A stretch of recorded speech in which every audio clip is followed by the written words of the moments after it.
أما بعد أعوذ بالله من الشيطان الرجيم بسم الله الرحمن الرحيم أيحب أحدكم أن يأكل لحم أخيه ميتا فكرهتموه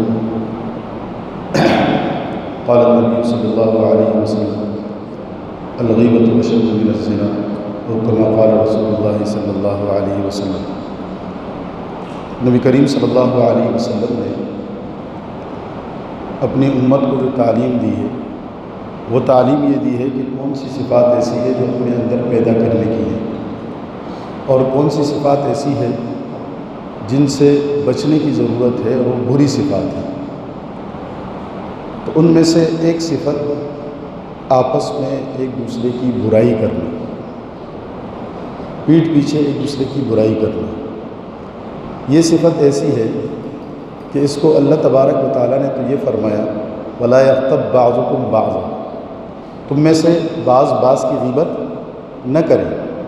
اس کو غیبت کہتے ہیں نا۔ غیبت کسے کہتے ہیں؟ غیبت کا مطلب یہ ہوتا ہے کہ آپ نے کسی کے پیٹھ پیچھے کوئی بات کی اور اس کو پتہ چلی وہ اس کو بری لگی، اس کو کیا لگی؟ بری لگی، تو اس کو غیبت کہا جاتا ہے۔ اور اس غیبت کے حوالے سے یہ اتنا بڑا گناہ ہے کہ سود کے بارے میں آپ نے سنا ہے کہ سود جو ہے وہ اتنا بڑا گناہ ہے کہ سود کی ایک چونی، ایک آنا جسے کہیں آپ، ایک آنا جو ہے وہ اگر کوئی لیتا ہے، ایک پیسہ اگر کوئی لیتا ہے، وہ حدیث میں آتا ہے وہ ایسا ہے جیسے اپنی سگی ماں کے ساتھ زنا کرنا۔ اپنی سگی ماں کے ساتھ کیا کرنا؟ زنا کرنا۔ یہ سود کا کم از کم گناہ ہے۔ تو غیبت جو ہے وہ اس سے بھی بڑا گناہ ہے، اس لیے کہ سود کا تعلق اللہ سے براہ راست ہے، وہ حقوق اللہ سے تعلق رکھتے ہیں، اور غیبت جو ہے وہ حقوق العباد سے تعلق رکھتے ہیں۔ اس لیے اللہ تبارک و تعالیٰ نے اس کی ایک عجیب مثال قرآن کے اندر دی ہے کہ اللہ نے قرآن کے اندر فرمایا أَيُحِبُّ أَحَدُكُمْ أَن يَأْكُلَ لَحْمَ أَخِيهِ مَيْتًا فَكَرِهْتُمُوهُ، کیا تم میں سے کوئی اس بات کو پسند کرتا ہے کہ اس کے سامنے مردہ بھائی کی لاش پڑی ہو، سگا مردہ بھائی کی لاش پڑی ہو اور وہ اس کا گوشت کاٹ کر کھا رہا ہو؟ اس کو پسند کرتا ہے کوئی؟ بتاؤ، کوئی پسند کرے گا ایسے؟ بھائی کی لاش کو دیکھ کر تو آدمی ویسے ہی پاگل ہو جائے گا غم کی بنیاد پر۔ پھر اس کا گوشت کاٹ کر کھانا، اللہ نے یہ مثال دی جس طرح گھن ایک سڑی ہوئی لاش سے آنی چاہیے، سڑی ہوئی گندی لاش کے کھانے سے آنی چاہیے، اس طرح گھن اس غیبت سے آنی چاہیے۔ جبکہ غیبت کا گناہ ایسا ہے کہ نبی علیہ السلام نے بھی اس کے بارے میں بہت سخت وعید فرمائی اور فرمایا کہ الغیبۃ اشد من الزنا، غیبت زنا سے بھی بدتر گناہ ہے، غیبت زنا سے بھی بدتر گناہ ہے۔ اب مجھے بتائیں، ایک استاذ کھڑا ہے، استاذ کے سامنے آپ سگریٹ پی سکتے ہیں جبکہ مباح ہے؟ اگر آپ نسوار بھی لگاتے ہیں، نسوار بھی لگاتے ہیں، تو اگر استاذ سامنے کھڑا ہو تو آپ ڈر رہے ہوں گے کہ اس کے سامنے میں نسوار کیسے لگاؤں، جبکہ یہ کیا ہے؟ ایک مباح عمل ہے۔ لیکن غیبت حرام بھی ہے، غیبت زنا سے بدتر بھی ہے، اور غیبت کے بارے میں یہ فرمایا کہ وہ غیبت کرنا ایسا ہے جیسے مردے بھائی کا گوشت کھانا، اور ہم اپنے اساتذہ کے سامنے بھی اور آپس کی مجلسوں میں بھی غیبت کو ہم نے مجلس کی زینت بنایا ہے۔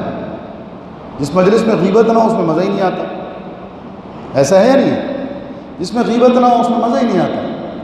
تو اس لیے اس گناہ سے بچنے کا سب سے بہترین طریقہ جو ہمارے مشائخ اور علماء نے لکھا ہے وہ یہ کہ جب دو آدمی بیٹھ جائے تو تیسرے کا تذکرہ ہی نہ کریں۔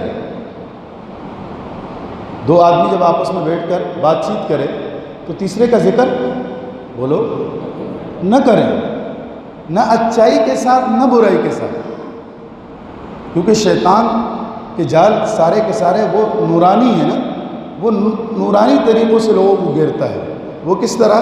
وہ اس طرح کہ پہلے آپ سے اس کی تعریف کروائے گا۔ ایک بندہ کہے گا یار یہ سرفراز بہت اچھا آدمی ہے اور یہ ماشاءاللہ نتیجہ بھی اس کا اچھا ہے، سبق بھی روزانہ سناتا ہے، لیکن ایک بات ہے، یہ جو لیکن کے بعد بات شروع ہو گئی نا، یہ غیبت شروع ہو گئی۔ یہ کیا شروع ہوئی؟ غیبت شروع ہوئی۔ تو اس لیے غیبت کا سب سے بہترین علاج اور غیبت سے بچنے کا بہترین علاج یہ ہے کہ تیسرے بندے کا تذکرہ ہی نہ کیا جائے۔ اب تو ہماری مجلسوں میں نہ صرف یہ کہ ساتھیوں کی غیبت ہوتی ہے، بڑے بڑے علماء اور بڑے بڑے مشائخ کی بھی غیبت ہونا شروع ہو گئی.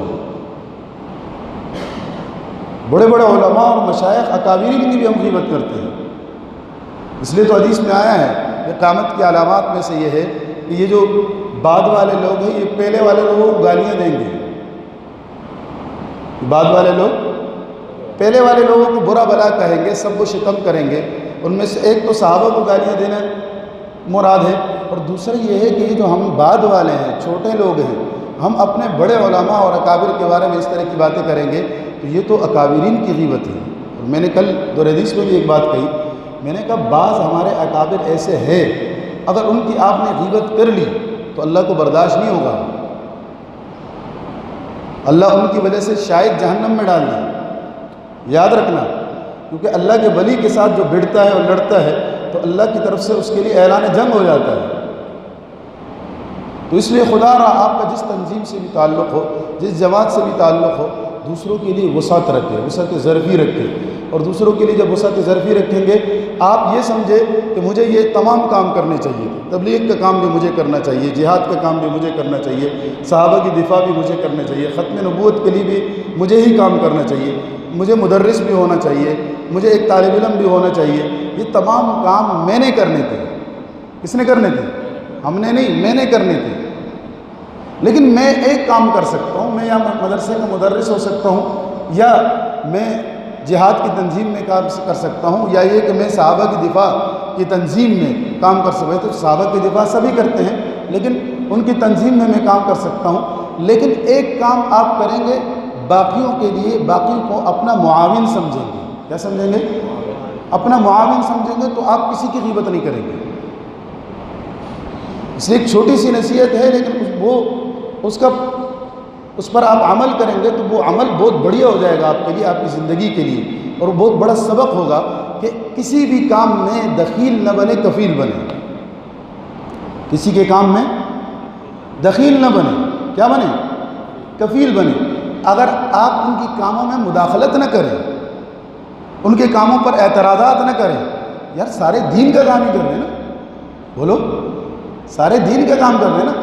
جب سارے دین کا کام کر رہے ہیں تو کسی دوسرے پر کیچڑ اچھالنے سے پہلے اپنے گریبان میں جان لو میں کیسا ہوں. اس لیے غیبت وہی آدمی کرتا ہے جو اپنے آپ کو بڑا سمجھتا ہے. اگر آپ نے اپنے گریبان میں جھانکنا شروع کیا, اپنے عیوب پر نظر ڈالنا شروع کر دی کہ من آنم کہ من دانم, میں کیسا ہوں یہ تو میں ہی جانتا ہوں نا, میرے تنہائی کے دن کیسے گزرتے ہیں یہ تو میں ہی جانتا ہوں. تو جب اپنی تنہائیوں کے دن اپنے گناہ آدمی کے اپنے سامنے ہو تو وہ کبھی بھی کسی اور کی غیبت نہیں کرے گا. انشاءاللہ اپنے آپ کو بچائیں گے نا غیبت سے. تو آسان طریقہ یہ, دو آدمی بیٹھے جب آپس میں گپ شپ لگائے تو تیسرے کا تذکرہ ہی نہ ہو. اور پھر دوسری آسان بات یہ ہے کہ غیبت تب رکے گی ہمارے معاشرے کے اندر کہ جب ہم اگلے کو منع کرنا شروع کر دیں گے. اگلے نے کسی کی غیبت کرنا شروع کر دی, آپ فوراً روک دیں بلا کسی رعایت کے. لیکن طریقہ اچھا ہونا چاہیے, آپ کی بات نرم ہونی چاہیے کہ حضرت آپ غیبت نہ کریں, اپنی بات کریں. غیبت نہ کریں, اپنی بات کریں. جب آپ فوراً روک دیں گے تو آئندہ وہ آپ کے سامنے غیبت نہیں کریں. تو کریں گے نا انشاءاللہ. کون کون غیبت سے بچے گا؟ اللہ عمل سمجھ کی توفیق عطا فرمائے.